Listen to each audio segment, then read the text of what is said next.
Not hearing anything. Audio. Hi, good evening. May I welcome you all to the meeting of the St. Mary JP COEI. And we will start in exactly 1 minute.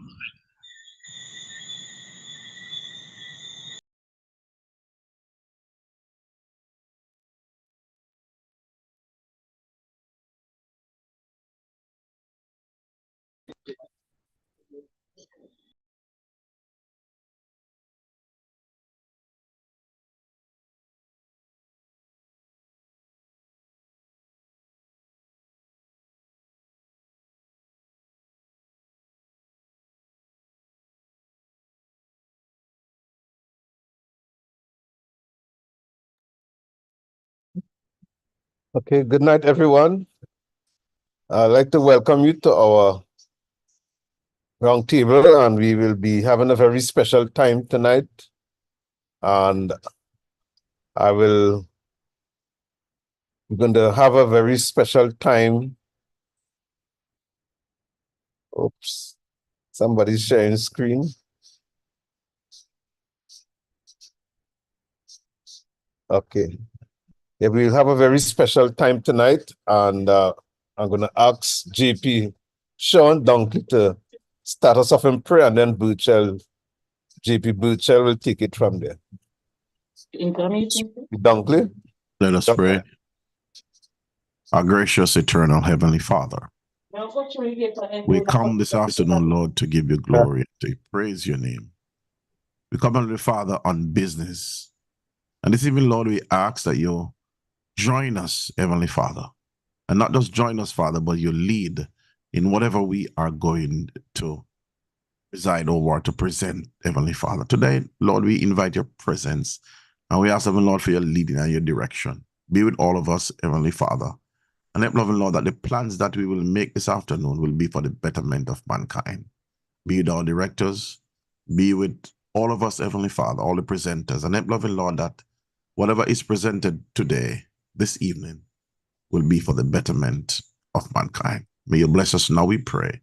And Father, when you shall come, we will ask that you save us a home in the kingdom. In Jesus' name, amen. Amen. Thank you very much. JP Burchell. Thank you very much, Mr. Chairman. And thank you very much, everyone who has joined us. I have the privilege and pleasure of inviting you to this COEI roundtable. And we have with us we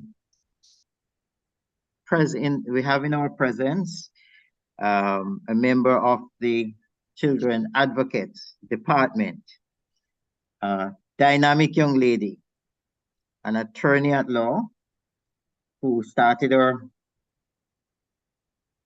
educational journey at the Convent of Mercy, that's Halfa, and she went on to the University of Technology, and she is an attorney at law.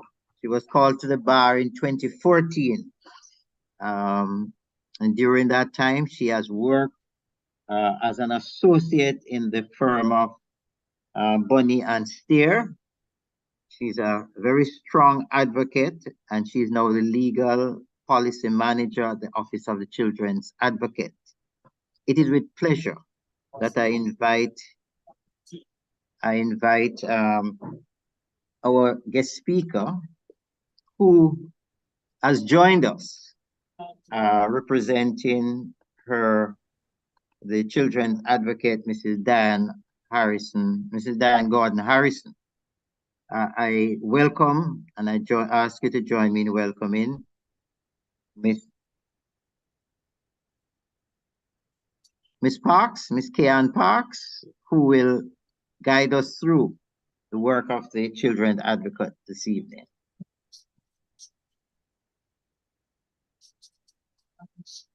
Welcome, Ms. Parks. Thank you. I'm happy to be here. And I'm happy to be here on behalf of Mrs. Diane Gordon Harrison. Am I to begin now? Well, you will come on later on, Ms. Parks. We have a few things to do before. Oh, very well. Yeah. We just gave you enough notice. I am grateful. Thank you.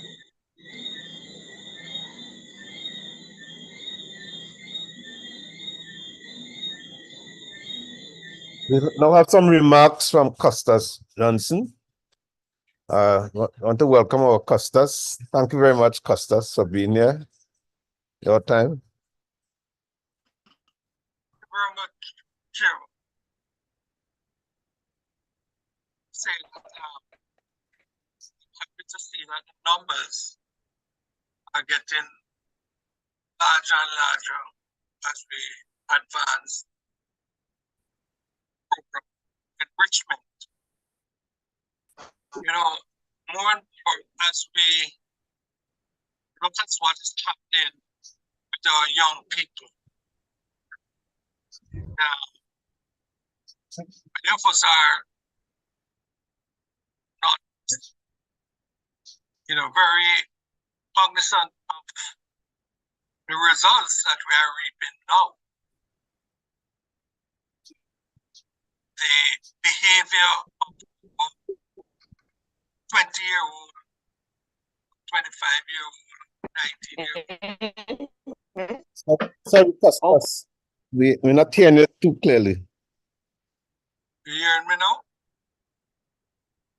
I don't know. Do you have on a headset or something? No, I don't have on any headset. I'm talking straight into the computer.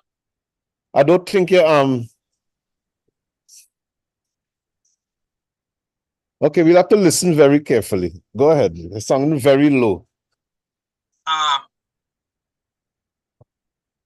Is it better now?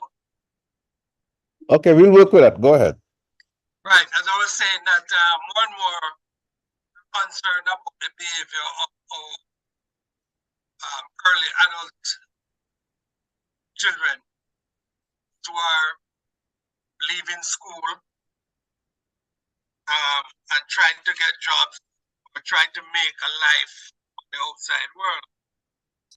And we ask ourselves the question, why are they behaving in the way they are behaving? And there are many answers that will be forthcoming. One of the things that we have to bear in mind that these youngsters, these children came into this world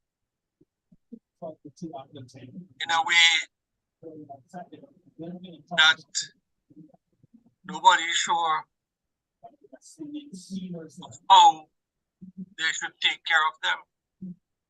Because when you track the records, the behavior, the family pattern, these children were given problems, you'll find that the parents probably were not prepared to have them into this world.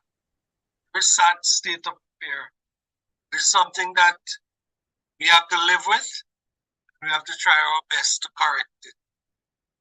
That is why my theme is the next generation.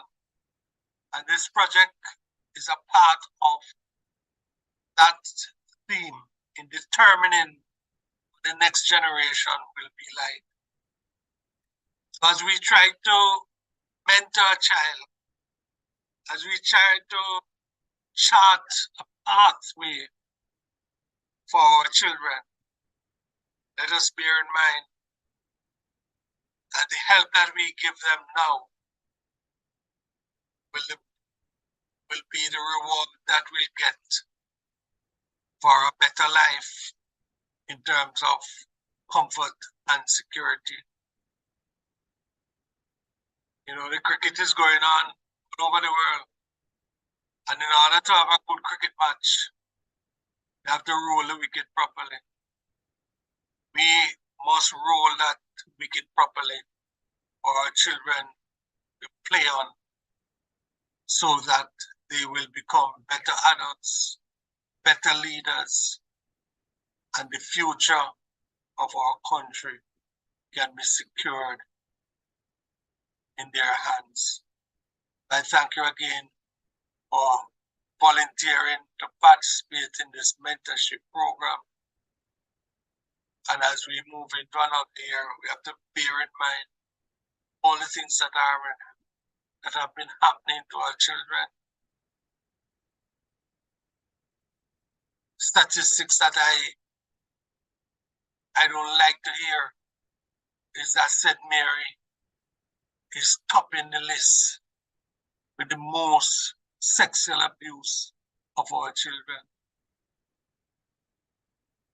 You know, lawyer said to me, sometime when the case got to the jury, the adults, the big men and women,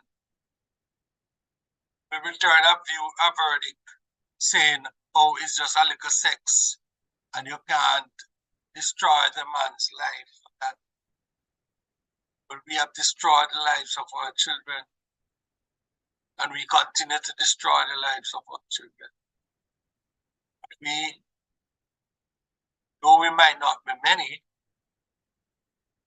I am sure and I'm confident that we will make a difference and we will cause our children to live happily and to be a good and patriotic citizen of our country, Jamaica. Thank you all. God bless you.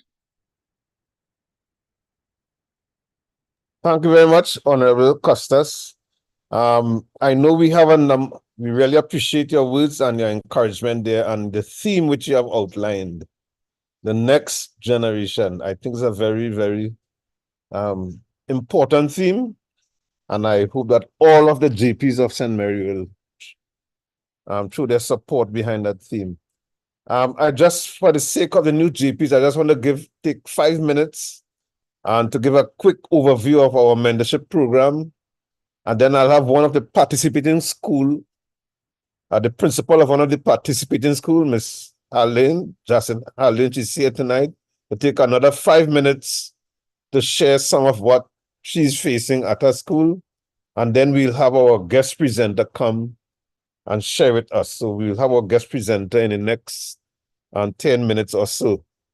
So let me just, for the sake of our new GPs, I just want to welcome you all and thank you for joining the returning GPs in this program. As you know, the St. Mary, the mentorship program is part of the St. Mary GP Outreach and Empowerment Initiative, and we call it the Save Dreams Initiative, the Save Dreams Mentoring Initiative. So just a quick outline on the GP. St. Mary JP COEI.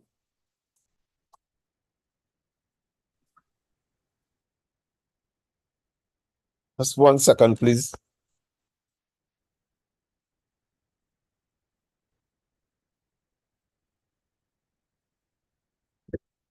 Okay.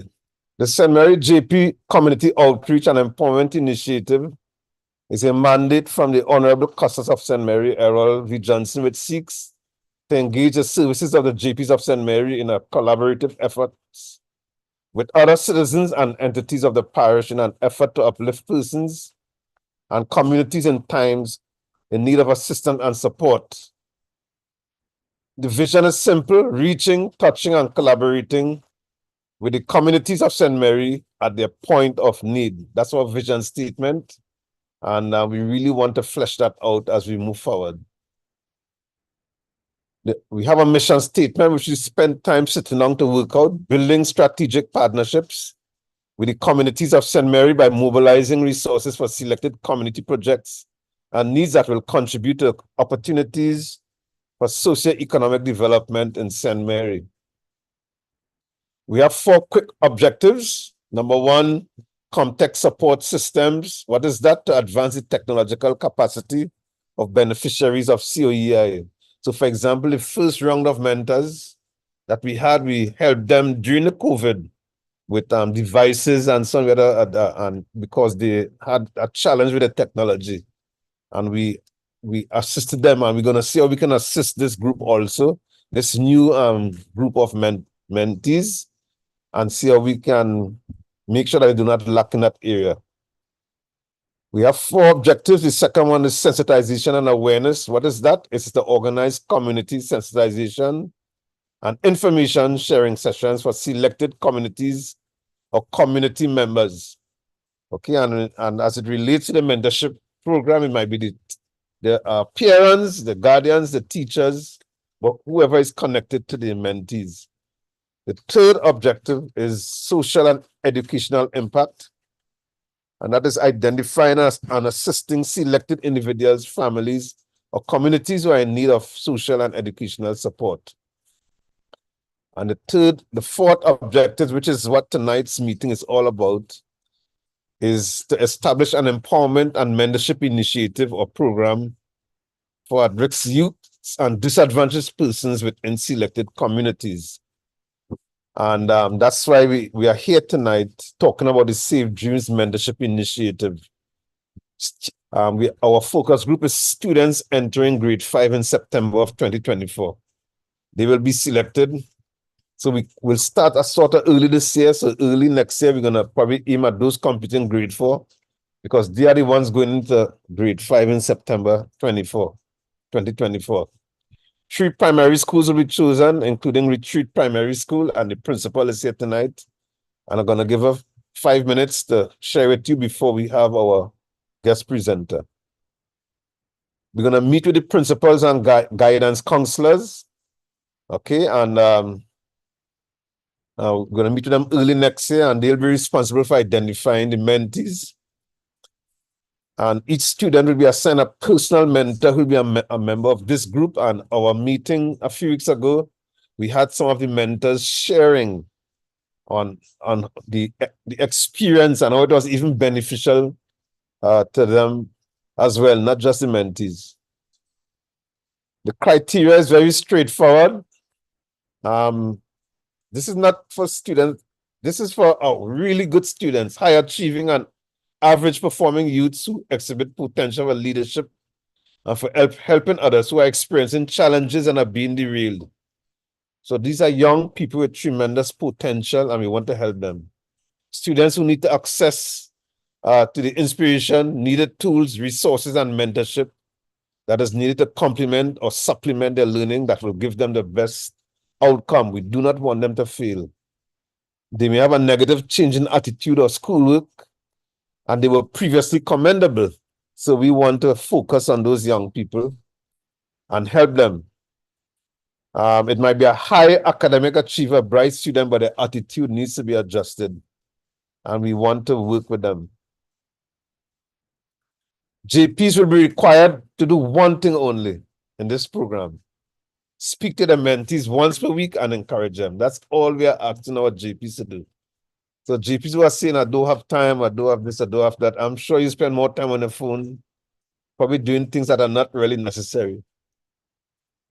Get a phone number for the parent and you talk to that person once per week. And of course, many of our GPs went beyond the call of duty.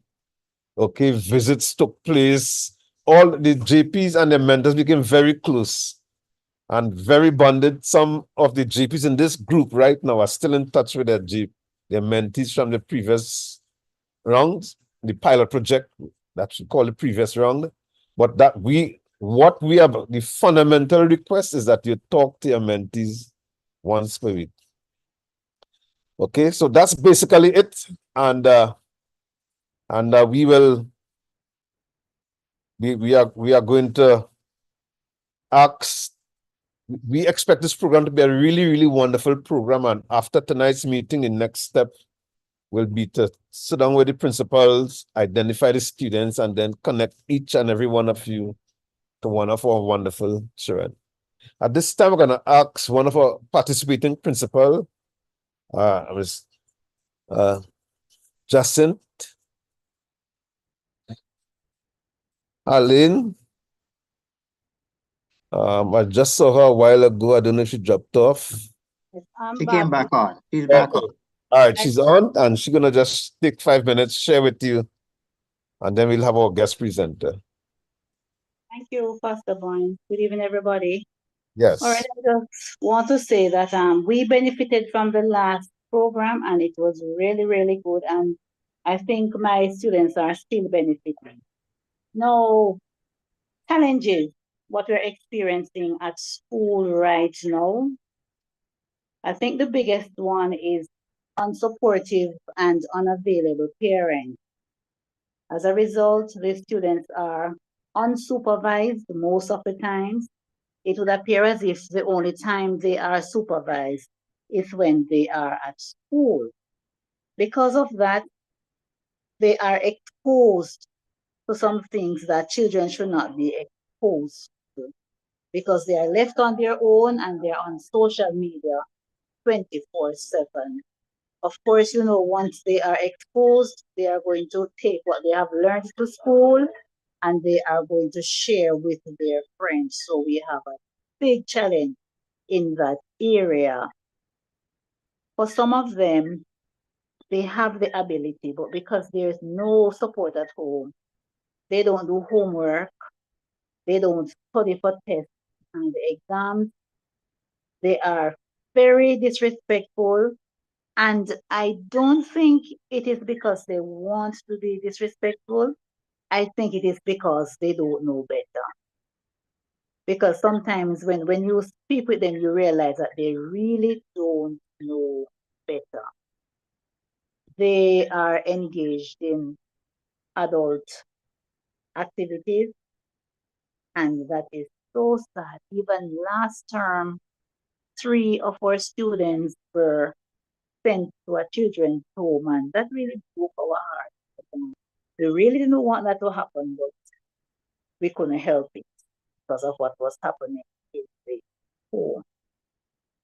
The children are not retaining, no matter how the teachers teach, no matter how well they teach, the children are not retaining because there is no reinforcement at home and the school is really not on their mind. So for this school year, I realized that we are having a chronic reading problem. I've never seen it like that. For almost each class, we have like 50% reading at grade level. That has never happened in the history of the church.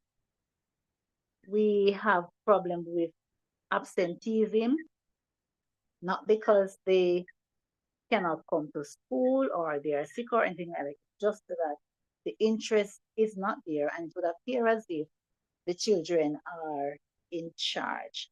Because the reality is most of them live close to the school and we feed them. Once they come to school, they are fed. They will never be hungry. So we have problem with absenteeism as well. my students are street smart, but not book smart. And I believe that if we can get the parents involved, we can have the students doing way above where they are right now.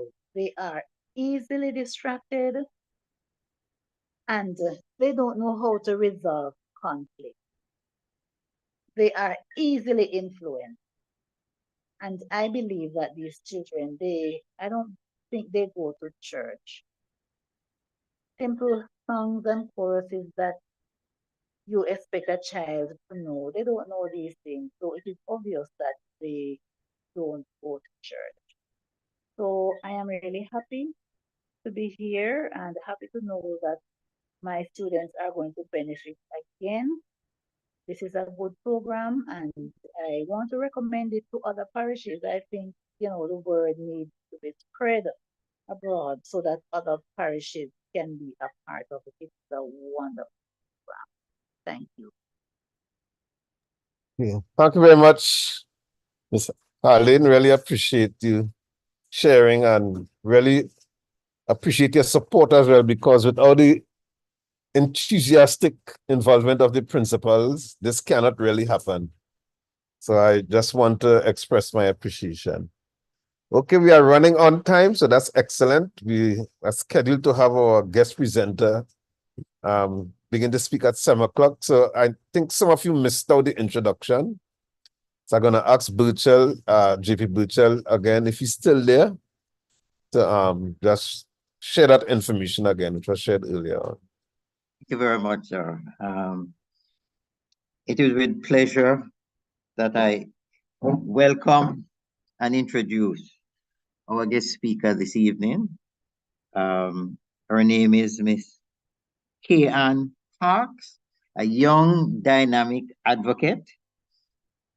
She is a past student of the Alpha Academy, the Convent of Mercy Academy, a past student of the University of Technology.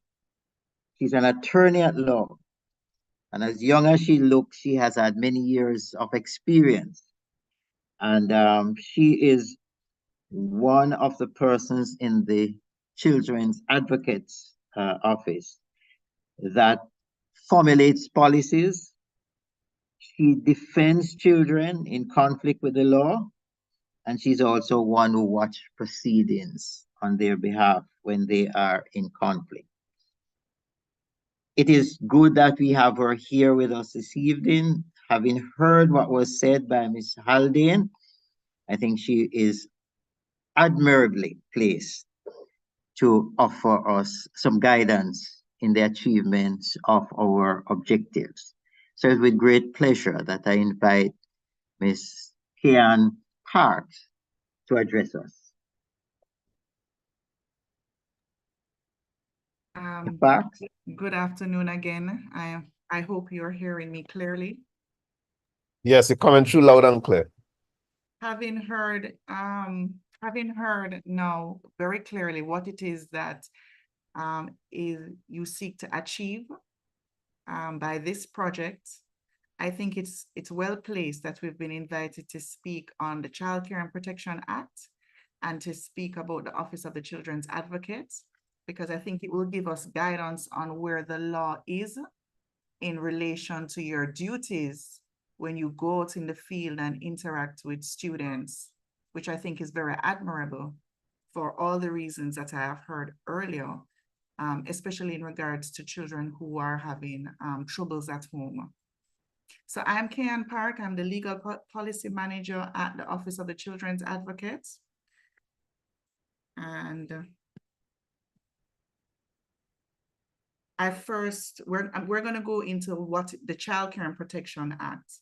Now, the Child Care and Protection Act is that piece of legislation that was passed in 2004 that really covers in a very comprehensive way how the law treats with the different categories of children. So it covers children who are in conflict with the law. Now, that terminology might be new for some, it might be old for others. it means those children who have found themselves in difficulty with the law. So children that are in conflict with the law, children that are in need of care and protection. I will mention that later on in this presentation as well. Children that are in need of care and protection are those where they're either being neglected or abused in such a way that the court or the child CPFSA, which is a Child Protection Family Services Agency, formerly known as CDA, would come into the family unit to try and rectify whatever deficiency is there in the child's life. So that's a child in need of care and protection. It covers children who are uncontrollable. Those are children who they haven't committed an offense by law, but their parents can't control them. This covers the runaway children, and we have a lot of them in Jamaica. The children who are smoking weed, abusing drugs, the children who are giving their parents a hard time, but they haven't really escalated to the point where they're before the court for an offense. And then it covers the last category, which are children who are victims. Now, how the Child Care and Protection Act reads is really that all children are vulnerable, regardless of what category they come in. So the Child Care and Protection Act was really a champion because when it was passed, it adopted those rights under the United Nations Convention on the Rights of the Child. So it spoke to and adopted what is the international standard on how children are to be treated and the rights that they have, the recognized rights that they have. So the objective of the act is to promote what is in the best interest of the child. And that covers and to also recognize that while parents have rights and children are really best placed with their parents, the best case scenario is to have children not in a disruptive case, but to have them with their children. The principal earlier said that she had 2 children that were placed in children's homes, and they didn't want that because they would have been taken away from their nuclear family or their extended family. And so it's not necessarily ideal, but at times it is necessary because the overarching principle is what is in the best interest of the child, their safety and their protection. Now, best interest speaks to people love to talk about what's the best interest of the child. Best interests are all the factors that touch and concern that child. Children are entitled to be protected from abuse, neglect, harm, threat of harm. A family is a preferred environment. The family unit, when a child is of a sufficient age of maturity, then their opinions and views must be regarded. The child's educational needs must be regarded. The child's religious needs must be regarded. The child's attachments to siblings and close bonds must be taken into consideration. All of these factors are taken into consideration when we determine what is in the best interest of the child. The person that usually determines what's in the best interest of the child is usually the court if the matter finds its way before the court. But it's something that even schools need to be sensitized to, and certainly justice of the peace need to be sensitized to. When they're dealing with children, it's what's in their best interest at all times, even problematic children, rude children, children who just bad and you just said they must dash with. It is what's in their best interest. So when we, an example is that when you're dealing with children who are in conflict with the law, so they've broken the law, as opposed to an adult, the adults, the punitive aspect, we want to punish them. For a child, we want to rehabilitate them.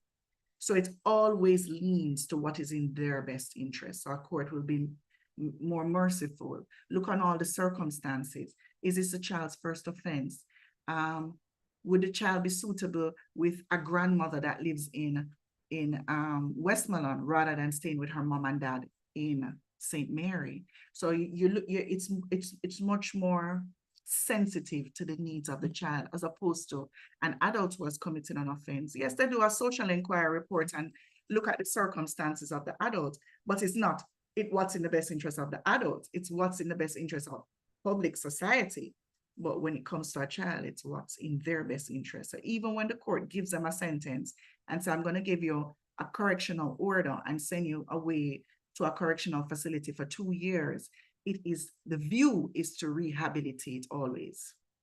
So the approach to be taken when dealing with children is the best interest principle, and that remains relevant when you're dealing with children, even the naughty children, even the uncontrollable, because sometimes we only warm up to the victims and those that are in need of care and protection, but we need to warm up to all of them because all of them are acting out in some way. When you're dealing with uncontrollable children, if you don't do the right intervention, the uncontrollable child today becomes a criminal tomorrow if the proper intervention is not done. Now, I zeroed in on children in conflict with the law because the justice of the peace officers, justice of the peace, are oftentimes called to police stations to deal with children who are in conflict with the law, to take statements from them. When a justice of the peace is called, you have to open your eyes to the circumstances around. When you go to a police station, if a statement is being taken and they have asked for your assistance, you have to look at it this way: a child is more vulnerable than an adult. Ask questions. Was your parents contacted? Do the parents know that they were arrested and where they are located? A lot of time them arrest them, 16, 17-year-olds, and them don't reach out to the parents because it's bad picnic. You have to ask those questions. Remember that a child is entitled to legal representation, even more so because of their vulnerability. So you don't want a child making a statement, giving away themselves when, with proper legal advice, they perhaps would have gone about their statement a bit differently.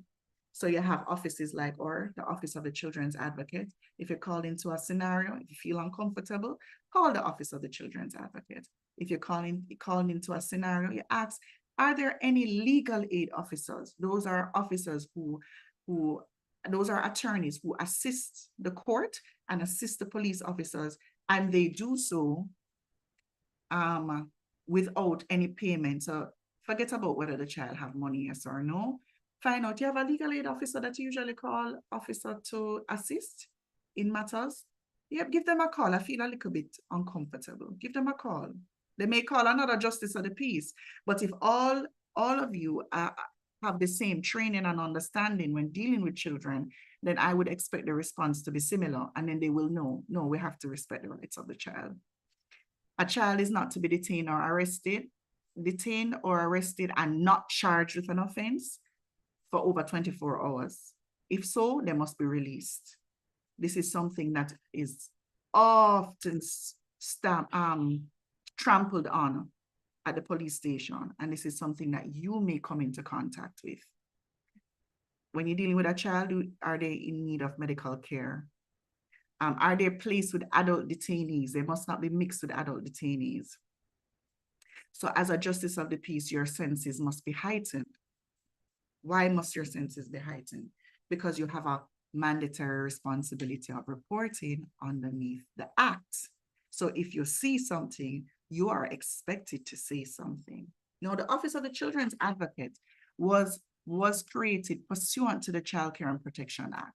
Section 6 of the Act actually created the office, and it has a supervisory role.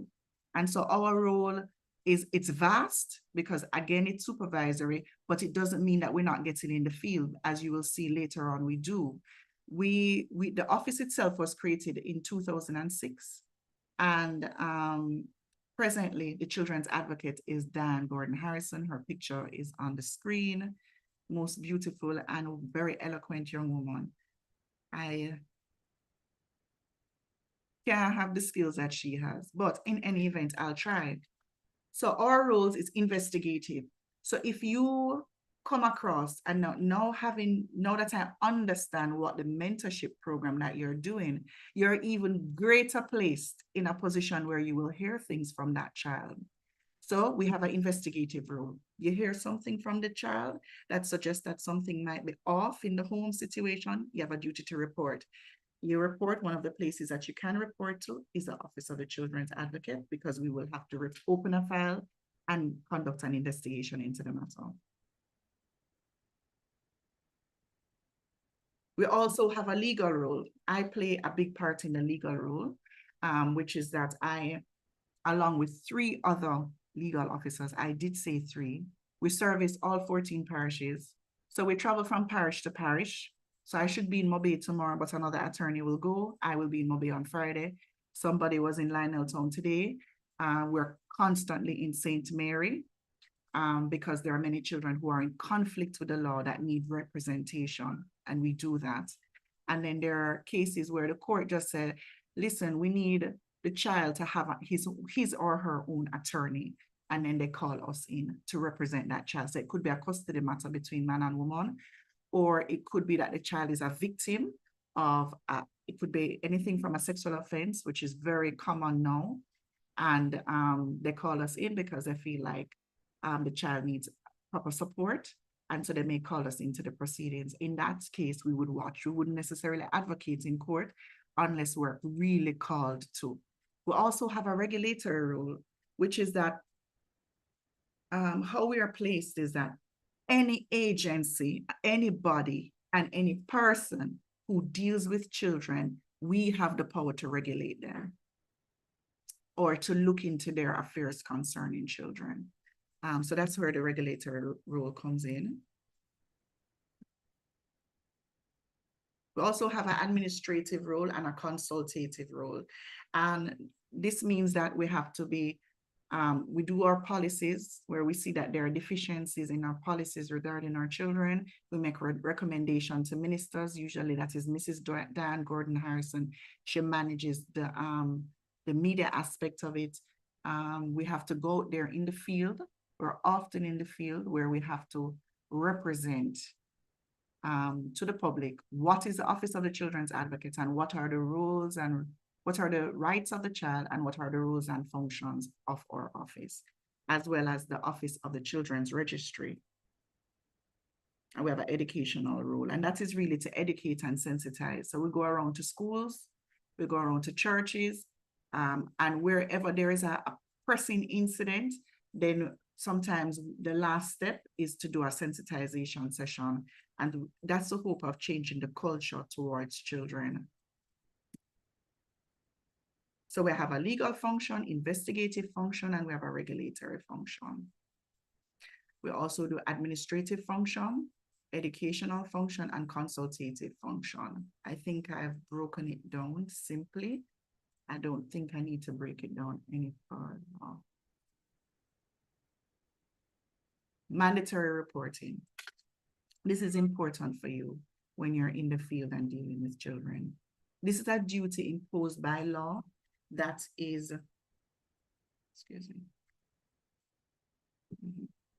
So this is a duty imposed by law, that is the Child Care and Protection Act, to provide information to the Children's Registry in circumstances where you suspect that either that a child has been abandoned, neglected physically or sexually ill-treated, or is either being or is likely to be. And that also covers a child in need of care and protection. I think there was a problem with that definition. I mean, suspect that has been, is being, or is likely to be abandoned, neglected, physically or sexually ill-treated, or otherwise in need of care and protection. This is very broad, and it's broad for that reason. So it covers different scenarios. It covers a child who may need care and protection, meaning that it may be that she's in a very loving household, but the parents are so in need of care themselves that they're unable to effectively care for their child. And in cases like that, they may end up in a children's home, or they may end up in a children's home with a process to get the child back with the parents. Because again, I had indicated earlier, any step must be in what is in the best interest of the child. So if the children are temporarily removed from their parents, but their parents are not necessarily sexually abusing them and neglecting them without cause, meaning that they just can't do any better, then they may put them in a children's home.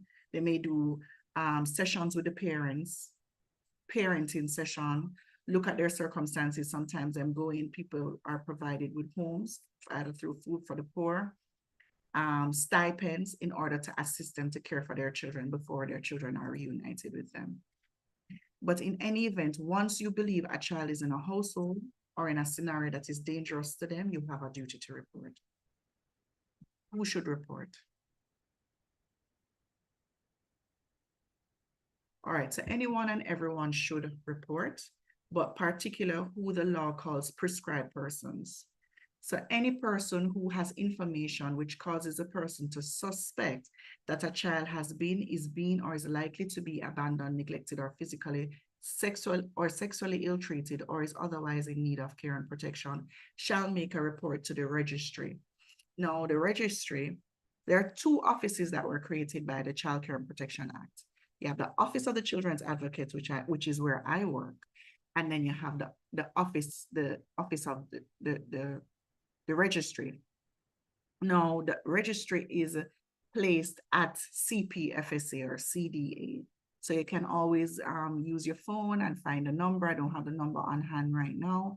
And you make a report. When you make a report to the Children's Registry, my apologies, the Children's Registry, that report is going to also be shared by the Office of the Children's Advocate. So you will have CPFSA, Office of the Children's Advocate would receive it.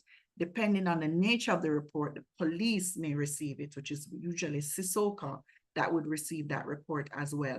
So it is a multi-agency approach in dealing with children in need of care or children who are being abused or neglected in some form of way. So this is now the list of what they call the prescribed persons.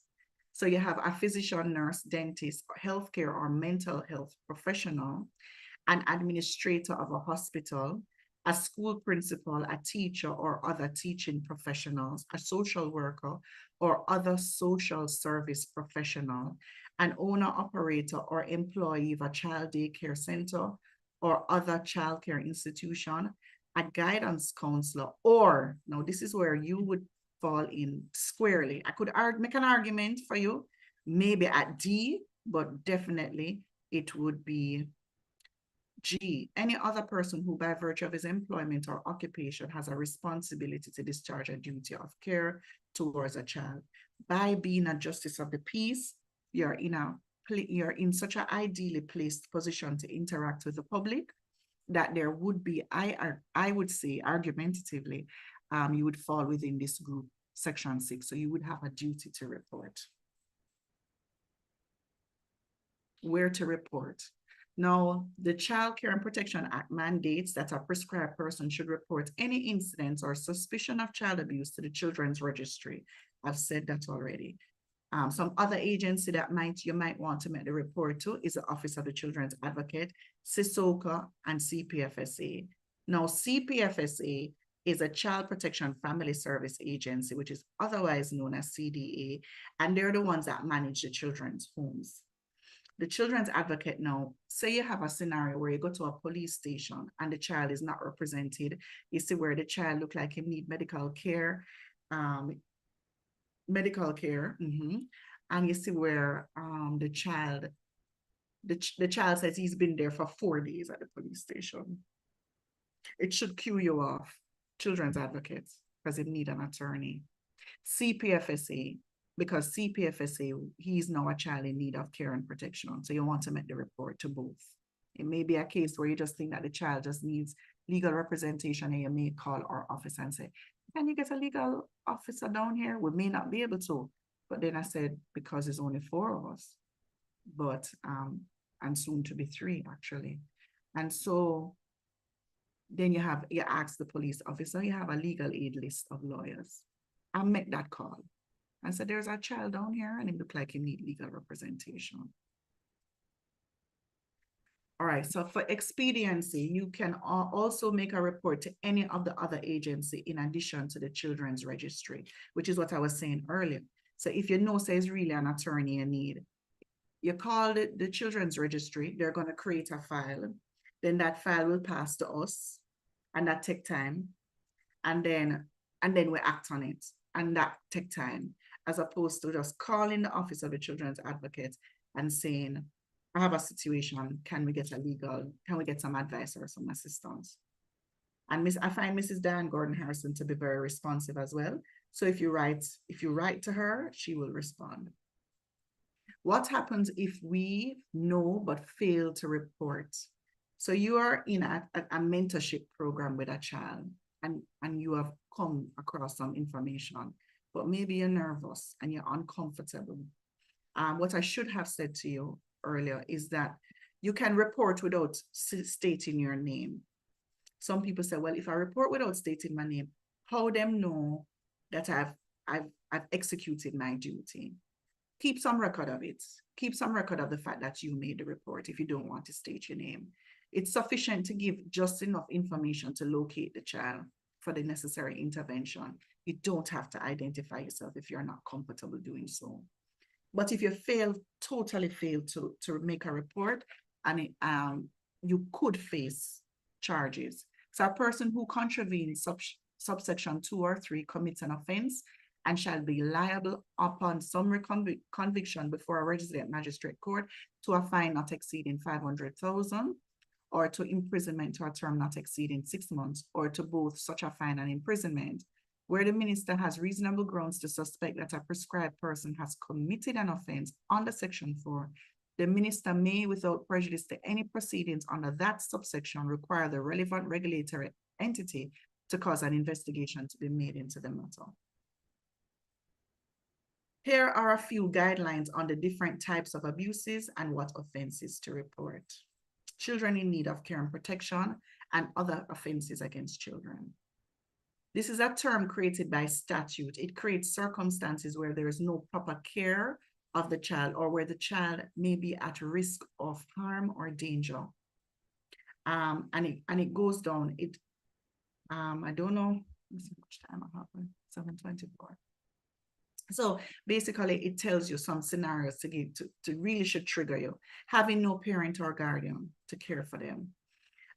In a situation where they're exposed, either them at a bar late at night, them parents have them there serving alcoholic beverage because them said this is a family business. That's a care and protection issue. In a household with another family member who has committed some particular offenses, including rape. So if the child is in the same household with somebody who has committed rape, they're considered to be a child in need of care and protection. Where a child is found destitute, loitering on the road, it is automatic that they're considered to be a child in need of care and protection.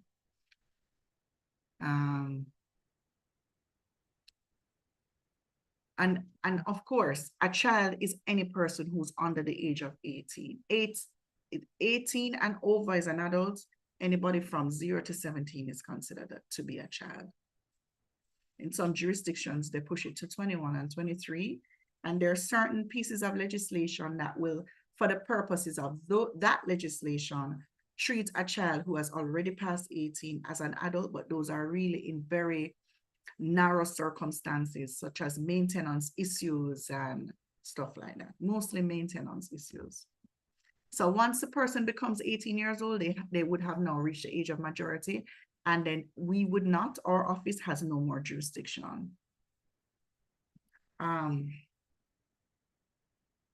Now, because of our law, there's a distinction between age of majority and age of consent. So age of consent is 16 years old, which means that a child, which is something that is very vexing among some. I know Mrs. Diane Gordon Harrison is a vexed issue, where when you're 16, to be able to exercise the decision to have sex. But you're still not an adult. All right, so there are several ways that children can be abused. These may be physical abuse, sexual abuse, and this one now is the one where a lot of Jamaicans don't really pay attention to, and that's psychological abuse and emotional abuse. And when you're really dealing with children on a day-to-day basis, like myself, and some of you that are here listening to me now, you know that psychological abuse, it can be extremely damaging to a child. Emotional abuse. A lot of our intervention at our office has to deal with corporal punishment in the schools, where teachers literally, I honestly believe, do not know how to discipline without being physical or being verbally abusive. Verbally abusive means you put them down, you make them feel less than. You can punish a child without doing that. But I've found that we have failed in this regard. So even though we failed physical abuse, yes, and sexual abuse, but psychological and emotional abuse is one of our great failures, which we don't really explore that much. Abandonment and neglect. Offenses against children, rape, buggery, sex with a child under the age of 6 years, prostituting a child, indecent assault, sexual grooming. Sexual grooming is where you will find where men or women, they start to make certain advances to the child to later try to engage them in a sexual act. Common or aggravated assaults, abduction of a child, neglect, and trafficking. Trafficking is something too that we're seeing more and more. I have quite a bit of them in St. Mary too, where the children are being trafficked. So these are children who, this is what I see on a day-to-day basis of how things play out. So a child is first in need of care and protection because he or she's being neglected by the parent in the household. Then it moves to, or they're being abused in the household. So they're a victim. And then soon they become very uncontrollable. The parents can't talk to them. They get older, they get stronger, and they get rebellious. And then they start to do things like run away. So they're now uncontrollable. They're not committing no offense yet, And then you will book them now in court. They call me and say, "Come, you have to represent this child. She stole money." Okay, she stole money. Who she stole money from? And then when you delve into the situation, she stole money from the man she's having sex with. She's having sex with the man because she was trafficked. And then, of course, because she's of that rebellious nature and she's trying to protect herself, she steals the money. So she has committed a crime.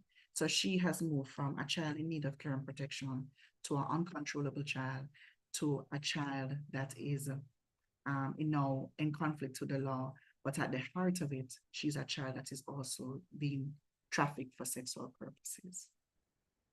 So many of our children are in a cycle and they face multiple of these offenses that are before you now. So you may be called to a station, and when you hear the child speak, you say, "But I wonder if this is trafficking." No, trafficking is exploitation of a person. So you use the person. Trafficking don't mean you have to physically move the person. You can be trafficked in your own household. So those are things that a justice of the peace or anybody interacting with the child, you want them to have that common knowledge, because when they go out there and they interact, you want them to pick up issues very quickly and say, "Yeah, this child steals some money, but isn't there a bigger issue here? I'm going to make a report." Because it might be a bigger investigation that needs to take place. Offenses against children, red flags, unexplained injuries, past injuries. They appear very fearful. They are withdrawn. They're very sexually active. That's not in this list. But that is something to look at. A child that is very promiscuous, we tend to put them down and say, "Lord, we want to curtail the behavior," but we use words that put them down further. But when you see a child picking up herself and entertaining 4 or 5 men, and she has indicated that she has entertained them, or the boy is going around and going around, you have to delve a little deeper. It might be a red flag. So it says, as it relates to sexual offenses in children age 16 and above, it may be difficult to identify, as these persons may not see themselves as victims, even if they are being forced or tricked into having sexual intercourse. So be alive to that. And because they can consent, the question is whether they consented. Summary and conclusion: the Office of the Children's Advocate was set up to protect the rights of the child and their best interests. Therefore, one of its functions is to educate the public. Everyone has a responsibility to report child abuse. However, there's a great responsibility on prescribed persons. Prescribed persons are mandated by law to report what they know. Failure to do so may result in a fine or imprisonment if convicted, and reporting them to their regulatory body, which would be your body here. So,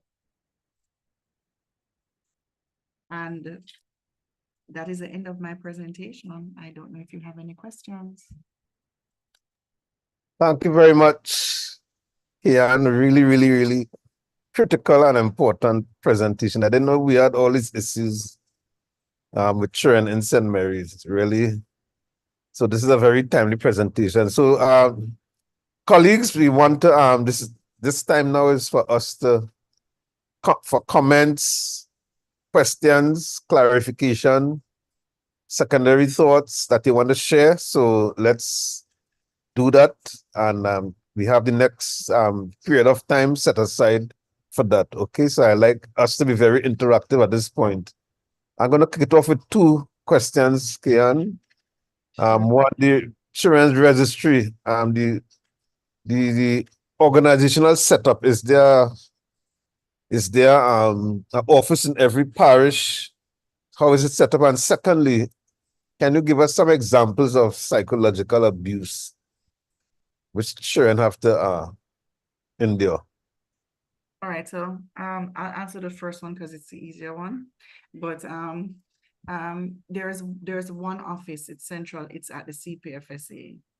So when you call them, and that is located in Kingston, they have the office there, and then that's when they filter in all the reports go there, they filter them through their system, and then it's sent to the necessary the other necessary agencies, as well as they send out their own investigators. And CPFSA is located in all the parishes.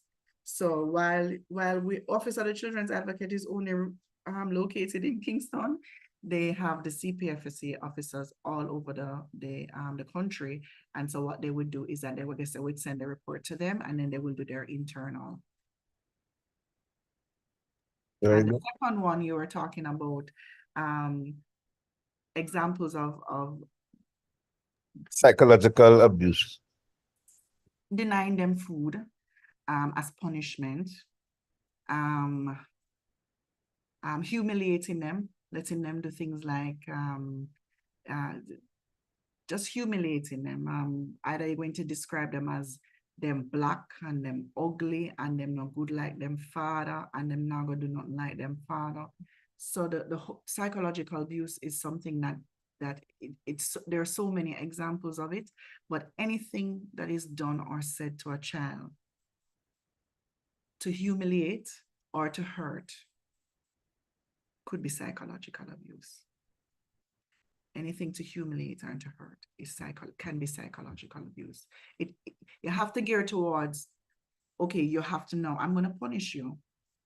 But it is in order for you to understand that you are wrong and for you to take responsibility. And that you can do better. So we have to be very motivational. I know now everybody is into motivational and manifesting. When I was growing up, nobody taught us those things. Well, certainly not me. You were not taught that. But now we have a different understanding of how the mind is and how the mind can be broken, which is why we have so many unhappy people in the world. So if we can teach our children from early how to be contented, how to be happy, how to problem solve properly, because a lot of times when children act out, it's that they're failing at problem solving. Them angry, you get angry and I get angry, but we know how to temper it because we've learned how to temper it. No, you need to teach somebody how to temper their anger. So when JPs come across these psychological instances of abuse, those have to be reported as well, or? Yes, it should be. Because even if sometimes the cure is just in the investigation. So say you say this, because one thing I failed to say is that every report that is received at the children's registry comes to my desk. Every single one. I see every single report. And there are thousands for the year, thousands, everyone. And people do report for mental abuse. And I take it seriously. I will send out my investigators into the field depending on the circumstances, or I may write to CPFSA and say, there's this report that the child is being bullied at school and so on, and the child isn't doing well because the child isn't responding. People are now taking things a little bit more serious with mental health. And children also suffer from mental health issues. And so we have, at the office, we have, for instance, Safe Spot, where if a child is having difficulties, maybe you could say to them, call Safe Spot now. If them have a WhatsApp number, they can WhatsApp them, they can TikTok them and all sorts of fancy things. It's on the website. And they get firsthand to a trained psychologist who they can speak to by WhatsApp, or they can speak to them word of mouth. But kids don't talk word of mouth anymore. Them text. And so them can text and get a text response. And then so depending on the circumstances, we have to take mental health seriously. I seen Miss Yes, Sherry, DP Sherry. Mrs. Sims Brown. Go ahead. Good evening. Yes. Are you hearing me clearly? Yes, go ahead. Okay, so my question relates to the issue of sexual grooming. I think I want to understand it a little better. How do you make the distinction between sexual grooming and being a good citizen, so to speak? So, say, for example, I pick up students on my way to work that are going to school, and I will do this every morning. How do you make that distinction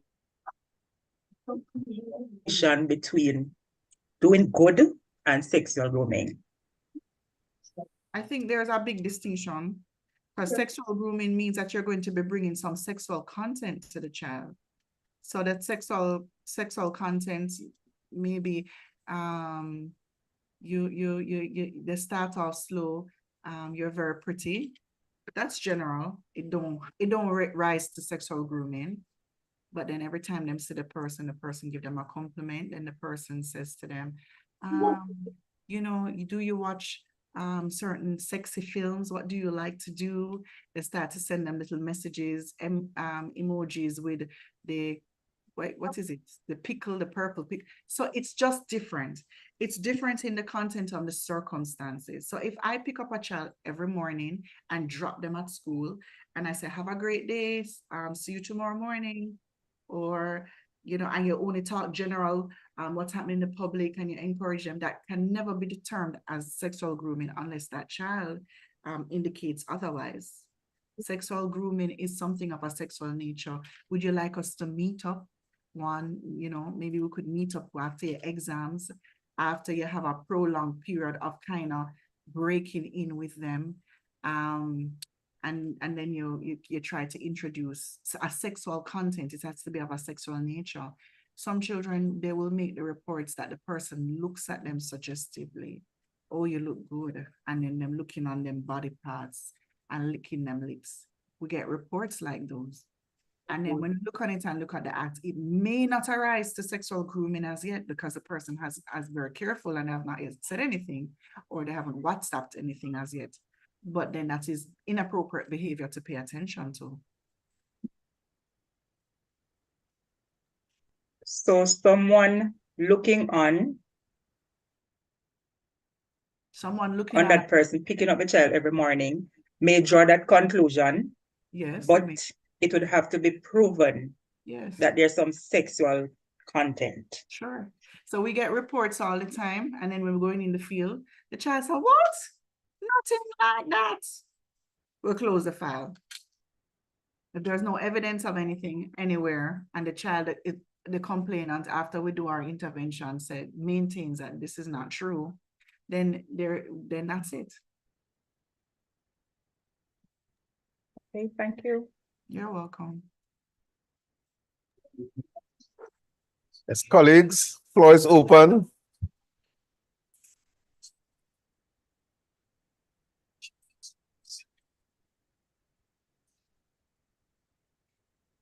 Questions, comments, observations? Feel free, it's your time now.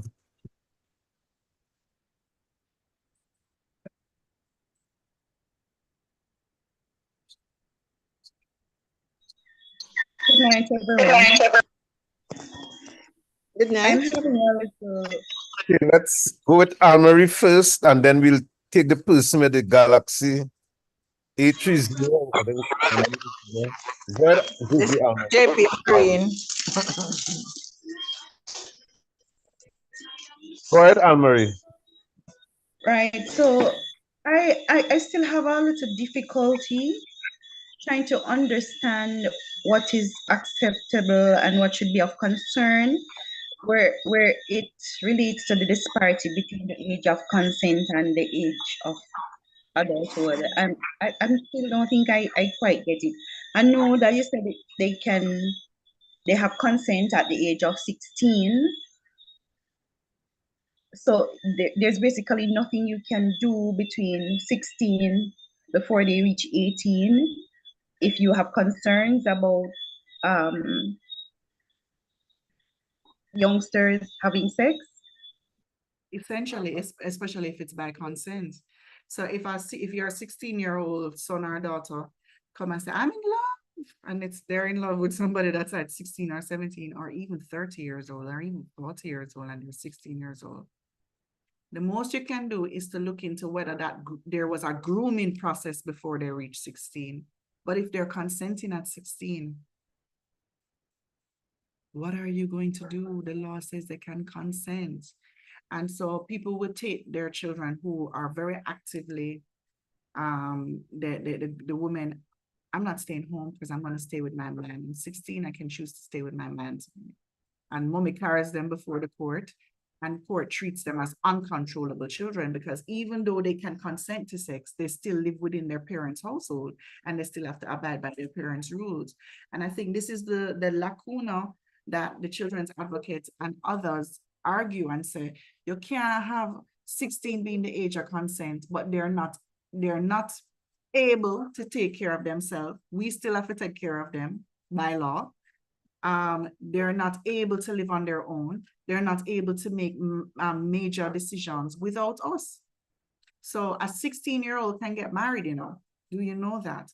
But that 16-year-old, if he or she is going to get married, it must be with the consent of one or both parents. So anyway, it go right back to the parents. So you're telling my 16-year-old she can't have sex, but then you're telling me, so it does create some issues. And how they normally treat those children is to treat them as uncontrollable if they're running away. But if your daughter is coming home and she on Saturdays when you send her to church, she go to church, but she stop with her boyfriend for 45 minutes before coming home, there is no law that covers that. It's gonna stop that. Okay, thank you very much. The person with the Galaxy 830, your time, I didn't get his name. It's Justice Boynes. This is Justice Maureen, who was a part of the first round of mentoring. Yes. And I said that I'm happy again to be a part of it. Yes. But it's just commendation to our presenter this evening, who, she really gave us the whole gamut. And I just want to commend her for her diligence, her patience, and the clarity, in which she used to put forth this act to us this evening. Yes. Excellent. Thank you very much. Yes, your kind comments. I concur with them. JP Burchell, go ahead. Then JP Patrick. Thank you very much. And I must also add my commendation to our presenter. She ably filled the shoes that she spoke about, and she did so admirably. I see the dilemma. There are two dilemmas. One, the issue of majority and the ability to consent at 16. It creates serious problem, especially with the social conditions that exist now. And many parents have to battle with that issue. They are in the household, but you aren't able to control their activities. But I think it also flows from the other issue she raised, which is that of sexual grooming. There are many instances where predators, that's the only word you can use for them, will groom a child for many years until they get to 16 and then pounce. and that child is unaware of it. And as adults, we have to be able to recognize that and rescue them, because by that time they may be so lulled into a sense of false security that they don't even know the danger they're entering into. And at that age, they are not fully able to make decisions that are going to have long-term impact on them, their lives, their health, their body. And I think the responsibility, especially on us as JPs, is to be conscious of it and where possible intervene. But I'd like to come to a very worrying issue where there is sexual activities in your primary schools and in your prep schools, and how it is as mentors and as JPs generally, we are able to help to protect the interests of those children, because many of them are unaware of the import of what they're doing. And it comes back to what was mentioned earlier by the principal, Miss Haldane. They are in household without proper structure or supervision. And there are many of them out there. It's frightening, the tales you hear from some of those who are on the street, but there are many of them who are not on the street, but are in danger just as much. They're in a home, but unsupervised. And as was pointed out, they have access to everything on the net. Yes. So the question is how we can work closely with the children's advocate in order to help protect these children. Well, I think one of the things that JPs are ideally placed to do is to also speak to parents. So when you make observations of, it may not even arise to the bar of neglect, but you're seeing where they're leaving a 17-year-old boy who may have ill behaviors with a 6-year-old girl. And so I have seen many cases where is a family member that first introduces the child to certain sexual behaviors. And I think maybe a lot of parents, they either are in circumstances where they're so overwhelmed, they can't do any better, or they're naive to it. But I think, or there's a culture that's pick me play around, me did play around, so them play around, them will be all right. And so we have to hit at the parents as well. So we talk, we deal with the kids, but we can't deal with them in isolation because they go home to their parents. So when we can, we try to speak with the parents, and that's why we have to do sensitization sessions. And that is not just the duty of the Office of the Children's Advocate, even though it is. That message has to be passed on by our teachers, our guidance counselors, or justice of the peace, anybody who gets into a community situation with families. Okay, very good. Okay, we for the sake of managing time, we have 3 persons with 3 questions. JP Patrick, JP Hurley, and JP Martel. So I'm going to ask all 3 to say your questions to one after the next, and then I'll ask Kian to deal with all of them. So since we are scheduled to end shortly. So JP Patrick, you go first, then JP Hurley, then JP Martel. Go ahead, JP Patrick. Okay, thank you, sir. Good night. Yes. My question, I'm a bit concerned of the age of consent being 16. What can a parents do, to push up instead of 16, the consent being 18 years? What can a parents do that they can we have with the parents, laws? we have different associations that lobby for change in the law. So that's one of the things that we need to lobby for in Parliament, because the only person who can change it is ultimately Parliament. I know that recommendation has been made by our office to change it, and recommendation from organizations. the more people agitate about it, is a more likely that our politicians would look on it as a real issue. Yeah, because it's a bit concerned because 16 is it's too early to me having sex. And, Yeah. you know, I think 18 is a more appropriate age for a child to consent, you know, to sex.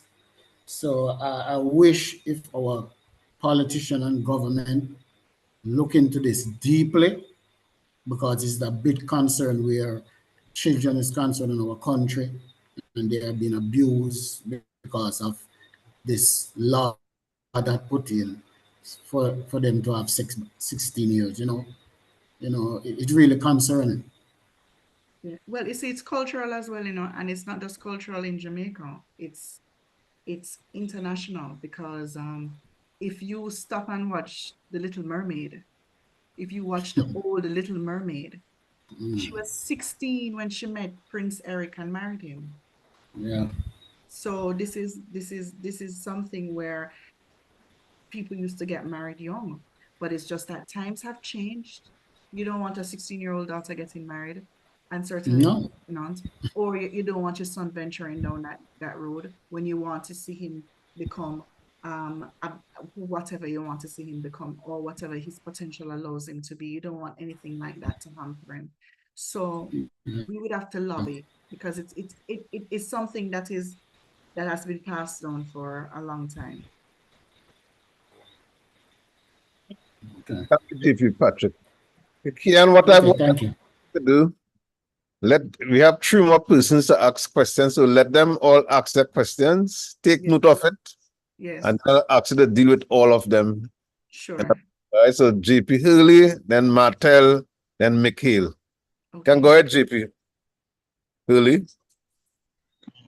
Thank you and good evening to everyone.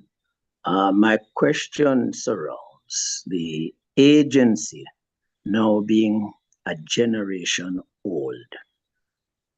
As it develops, has it given thought to non-human agencies that might be grooming children?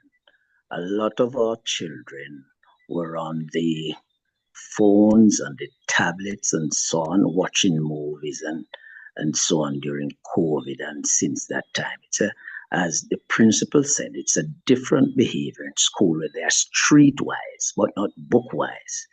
What consideration is being given, if any, to the monitoring of the non-human sources that could possibly groom children? Thank you so much. Mr. Smith, it is. You could go ahead with your question, Mr. Smith. And then I will take the question from Miss Mikhail. All right. Good evening, everyone. It's just not even a question. It's a comment where you mentioned demotivation in your first statement. You elaborate on it a little bit. I think Justice James spoke about the children in the primary schools and the principal as well. Talking with a young lady, and I'm just looking at the demotivation part where it's not only to say that your papa no good and you know good and stuff like that, but I'm looking at where I spoken with a young lady, and while talking to her, she as 13 years old and 14, she don't see anything wrong with having. I was her mentor. She have not seen anything wrong with her having sexual intercourse, and she told me right before her mother that her mother have her first child when she was 13, and her 2 sisters have their child when 13, 14, and they can't see how they are restricting her because she said that she will not get pregnant, but they can't see where they are restricting her from having sexual intercourse. And when I mentioned that these men can be in trouble, they say, yes, me know, but we're going to lock them up because at 14 to 15 years old, a young officer was having sexual intercourse with her sister next door. And so what is happening in our society is the system has broken down. I don't know how we are going to get it back on track, but and when I spoke to the super, the Sarge about it, he said that he was going to look into the matter. But the thing about it again is you're going to send these same policemen to talk to the family and also the young people who they are involved with. So that's where the problem lies. And so they can't reprimand the mother. They can't and so the young lady does confused because of what is happening in her surrounding. And so the one room thing and what is happening in the family and 13 years old mother and father allows them to go to party and nobody and the police or the authority can angle it. And the last point that I am going to make is when it comes down to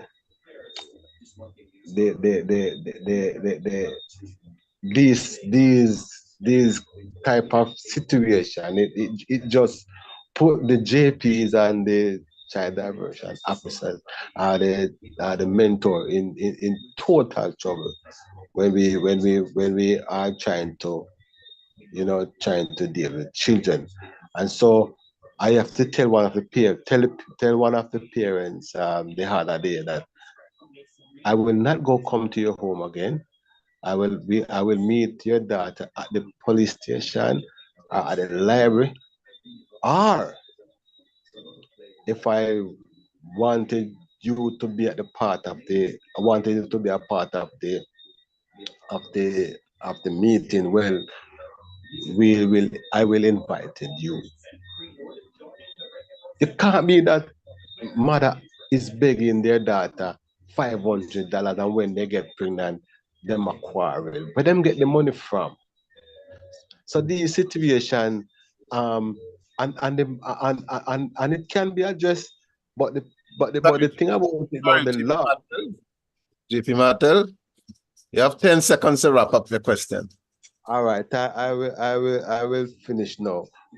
But the thing about it, you can't have parents borrow money from 13 and 14 years old and expect not to get pregnant. Thank you. Thank you very much. Nikhil? Yes, good evening. Are you hearing me? Yes, loud and clear. Go ahead, short and sweet. Yes, thank you very much, Miss Park, Yes. for your very informative presentation. I surely enjoyed it. But I have two questions or maybe concerns. One is as it relates to us being prescribed persons if we decide to participate in this program. I'm kind of concerned that it may maybe it has the ability to erode the trust between us and our mentee. Why I say this? Suppose they confide in us something that would have happened to them, and they would have compelled us maybe not to tell anyone about it, not to report it. And we, as a prescribed person, we are compelled to report it. Will this not affect our relationship? Could it be a case where if they tell us something that there have been sexual abuse or support and so on, could we encourage them to go to, for example, their school's guidance counselor to speak to them and let the guidance counselor report it instead of us doing so? That's one. And the second one is about the rights. I was listening to you, and you would have outlined several rights that these children have. I'm wondering, if this is not contributing to the dilemma that you are facing today in our society as it relates to our children, the level of indiscipline and disorder, disrespect, no respect for law and order and so forth and so on. Yeah, so those are my two, questions, concerns. Thank you. All right. Thank you. All right. So I'm going to start with the first question that I was asked, which was regarding social media and the use of social media and monitoring children when they're on social media. Now, our office has done a great deal of sensitization as to how social media ought to be used and those warning signs that children must look for when they're online to say that, okay, this might be a site that is luring me away. This is not safe. There are some red flags here that means that it's not safe for me to continue in this conversation. We have also given children guidance as to how to protect their identity when they're using social media. But this is the truth. And I think we all need to face it. Social media is here, and unless something happens to the satellites and the internet, it will stay here for some time. So social media is something we have a responsibility as parents, as guidance counselors, as teachers, to teach children how to navigate on social media. We can't block them off from the world anymore. It's not going to work. They're going to go around us. So yes, there are ways to put parental guidelines, monitoring on certain sites or on the internet. But the way the children are bombarded with information, you're not going to be able to close all the gaps, because even if you close it in your home, they're going out into society to deal with it. You have to strengthen your children. Strengthen them in understanding that this is not good for them. And that only happens through continuous education. Not a one talk, a continuous education and monitoring. That is all you can do with children with social media. Because social media is so iffy now, even as adults, we have to be careful. Sometimes you go on a site and you wonder if you divulge this information or put in your credit card, is it safe? And you come off the site. A child might not be so cautious. That is where we are. And yes, they were going to groom us. They're going to groom the children, and they're going to expose the children. And they will put, there was some cartoons, and in it, they were splicing it with sexual content that parents would not be comfortable for their children to be exposed to. But that sexual content is also on the TV. It's on Netflix. It's on YouTube. And so, that discussion is among peers. So there's no agency that can do a quick fix for these things. This is why we have education as being so important. A child having sex and determined to have sex, and she's 13 years old, it's a culture that she has cultivated. That change, or you will have to prevent that child from by putting external conditions or barriers on her. So whether it be placing her in an environment where she doesn't have certain freedoms to move around, and then while you do that, you have to reculture her. If I was that justice of the peace, I would have made the report, and I would also, as a male, step away from mentoring her. I don't know what rules you have in place to protect JPs as well. I'm not here for that, but that's something that you will have to consider.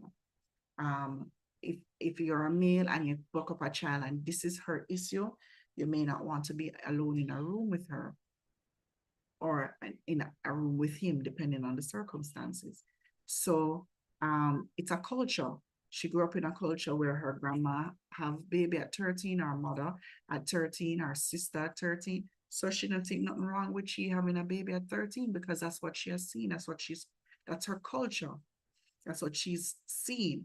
And so unless we attack the culture base, and that only takes continuous education over time, and also to show her why it was disadvantageous to them.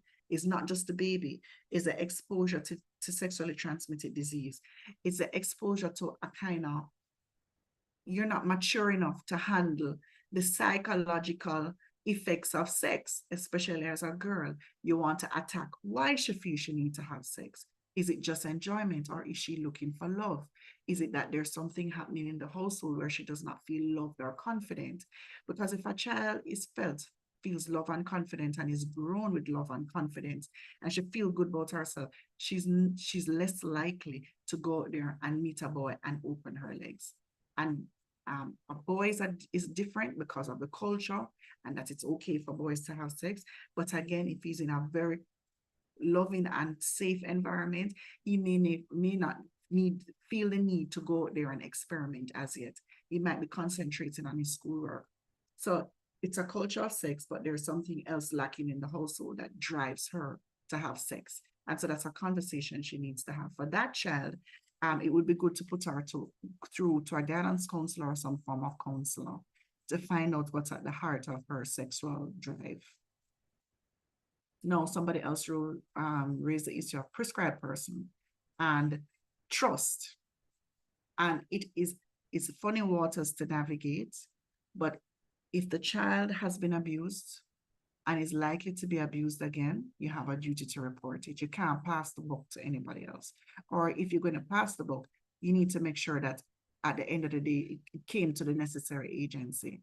Also, you can make the report without referring your name. You can do it in a timely manner, as well as you can sensitize the child and say, listen now, you've told me this, and this is not something you should suffer alone. And it's likely that this may happen to you again.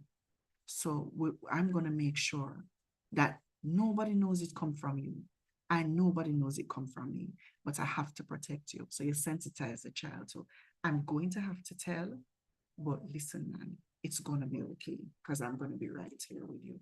So you will have to judge that based on the circumstances and the child. But the trust issue is a real issue, and it may just be that you may just have to break the trust depending on the circumstances. But I would say navigate very carefully, because once a child builds trust with you, you do not want to break that trust. So there has to be honesty in what you're saying, and you have to show the child that this is for your own benefit, and I'm not going to make you get beaten, and I'm not going to make this happen to you again. You understand? So that's how I would approach it. Rights, indiscipline, disrespect. Those are the key words I wrote down to remember each and every question. That's the last question. Now, people confuse rights with disrespect. They're off the top of my head, I've not reminded myself, I believe there are 52 rights. The first one, I stand corrected, I could be wrong, but I think it's 52 or 54 rights. The first one is the right to life. One of them is the right to be educated. One of them is the right to be cared for. One is the right against abuse. The right for your opinions to be heard. It don't mean that we're going to follow what you say now, but we're going to consider your opinion. You have a voice. When you look at these rights, none of them ought to breed indiscipline. The rights from the UNCRC, which is the United Nations Convention on the Rights of the Child, and the Child Care and Protection Act is not what breeds disrespect in our society. What breeds disrespect in our society is a culture of indiscipline amongst our adults and our parents. And a little child walking alongside of us, and we throw the bag juice on the ground because it's convenient, and we keep walking with the child. And we see the police and we cuss them and tell bad word behind them back. The child absorb that. That's where the disrespect comes from. It comes from us. It don't come from the rights. And many people say, but if we tell them have these rights and when disrespect us, we need to start respecting the rights of children and empowering them. We need to change the way we deal with children. And then I believe we will have less disrespect, and less criminality. But when you stomp on somebody's rights and you make them feel violated and they get angry over time and they don't understand the purpose of stopping at a stop sign, because nobody in them family stop at no stop sign. Them jumping on the taxi and them don't care how the taxi drive on the road. Their mother use every means for trickery or whatever to get money from father and other men. Them watch that. Scamming is not, scamming, which is one of the leading vices amongst young children right now who are in conflict with the law. So you have scamming, you have gun charges, but scamming is a big one. And now you have sex of where the children are actually selling themselves. That's not bred out of the rights of a child. That's bred out of indiscipline in our society. The disrespect that already exists and the unwillingness towards hard work. That's where that comes from. That's what we're facing now. And the abuse that we have meted out to our children over time. So those are my answers. Some of them we can discuss them, and but I know that we're out of time now, but it's something that I know that we can discuss in time to come. It's an ongoing discussion. Thank you very much, Kian. Well done. Excellent. Thank you, colleagues, for those questions. We'll continue some other time. At this time, I'll ask JP Almery to say thanks in our own special way to our guest presenter.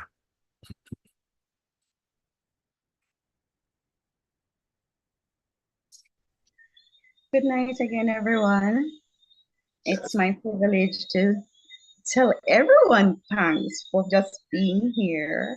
I thank God for putting it in our hearts to get together in this fashion and to learn more of how we can, take better care of our children. I am honored to have listened to the opening remarks by our Custos Relatorium of St. Mary, Colonel Johnson. He mentioned that we were playing a very active role, in molding what he did, the wicked. And I think as we have gone through what the facilitator have said, we are more equipped to do so going forward. Thanks to you too, even Reverend Wines, for sharing with everyone that is online tonight what is the vision and mission of this St. Mary JP COEI. Just being there to help our community, to empower them and to see how we can meet them where they need us most. It has absolutely been a wonderful evening, and more so because of the illumination that we all have gotten from listening to our main facilitator, Ms. Kian Park from the Office of the Children's Advocate. Indeed, Ms. Park, our heartfelt gratitude this evening for all the knowledge that you have imparted to us. It is indeed a very enlightening presentation, and I'm sure we got some tremendous clarity on some of the things that we had great errors on concerning the Child Care and Protection Act. Thank you so much for sharing your wealth of knowledge so very aptly. Illuminating is just one word, but it's so much more than that. Thanks for reiterating that our first obligation is to ensure that the best interest of the child is what we first consider in all our interactions, whether if we're called to see to a child that's in conflict with the law, or even as we are going about this mentorship program. I am grateful for you just highlighting some of the things that we are to look out for, especially if we're called as JPs, like just ensuring that their parents were called and seeing if they need medical attention, if they're detained with adults, and if there are legal representation, that sort of thing. I'm very grateful for that reminder this evening. I'm sure my colleagues are too.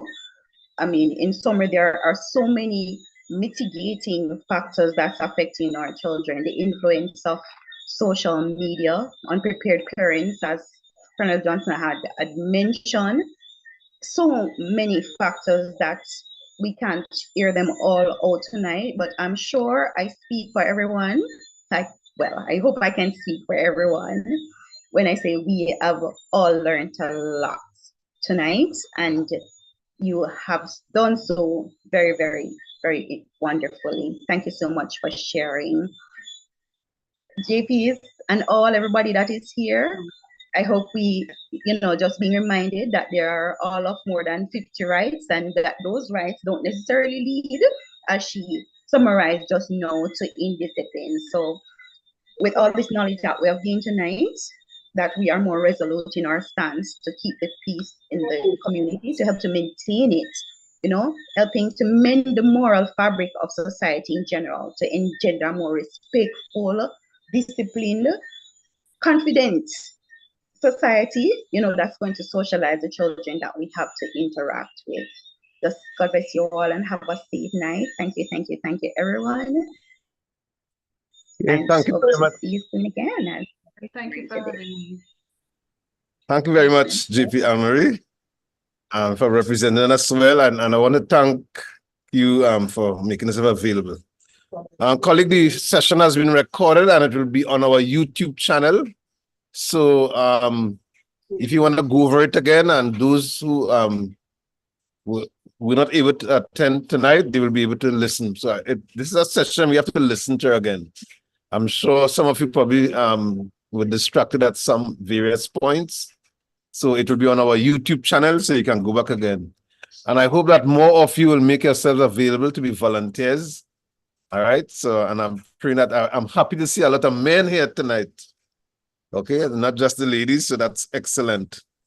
So you can just contact me if you want to come on to the team that will be volunteering. So just make note of that. Okay. You may not be in the volunteers group as yet. So just send me a message and I pull you in. And the next time we meet with all of the volunteers or those who are interested will be sometime in February. Before that, we'll be meeting with the principals and getting the names of the students and registering the mentees, and then we'll get on to you and assign them to you sometime in February. Okay, God bless all of you. Enjoy the rest of the evening, and thank you so much again, Kia. And you did a wonderful, wonderful, wonderful job. Okay. And I just want to thank the Costas for making this suggestion that we reach out to your office. To actually his mandate and why we are meeting here this evening. Have a good evening, guys. All right. And may God bless. We'll talk again soon.